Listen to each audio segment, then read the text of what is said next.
Where do you start with trans feminine voice training? Well, simply put, there are actually two places that you need to start working on. The first one is probably what you're more familiar with, resonance. The second one is airflow. Let's cover resonance first. So with resonance, we have 3 resonant chambers in the voice. The first resonant chamber, second, and third. Sometimes these are referred to as formants as well. The goal of trans feminine speakers is to lift the larynx to decrease the amount of space in our first formant.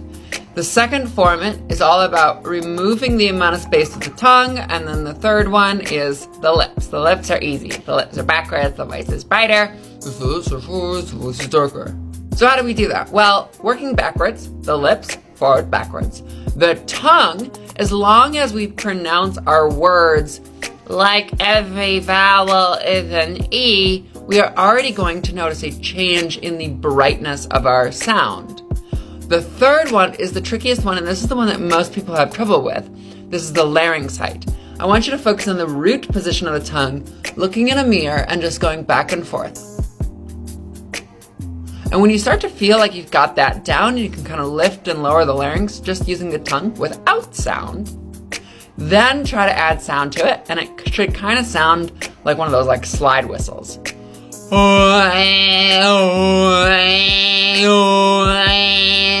Take that high position, shape it around an E.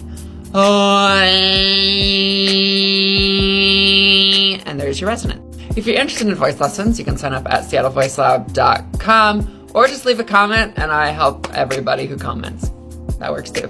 Let's talk about the other one, because a bright E sound isn't going to sound very natural, and this is where we want to talk about our airflow. So when you're able to develop that bright nasal space, we want to start pairing this with airflow. This exercise is really hard. Just straight up, it's a really difficult exercise. Don't beat yourself up with this one. There are 3 things that need to be working in the correct timing and coordination with each other. Volume, breath pressure, and the rate of airflow that is leaving the body. The exercise is really simple. It's taking that E sound and going like this. The breath pressure comes from the diaphragm. The rate of airflow comes from the release of the vocal cords, letting that airflow through in an unconstricted way. And then the volume aids in that ability to keep the airflow moving in a quicker way. Reduce volume, add airflow. Let me know if you need help, okay?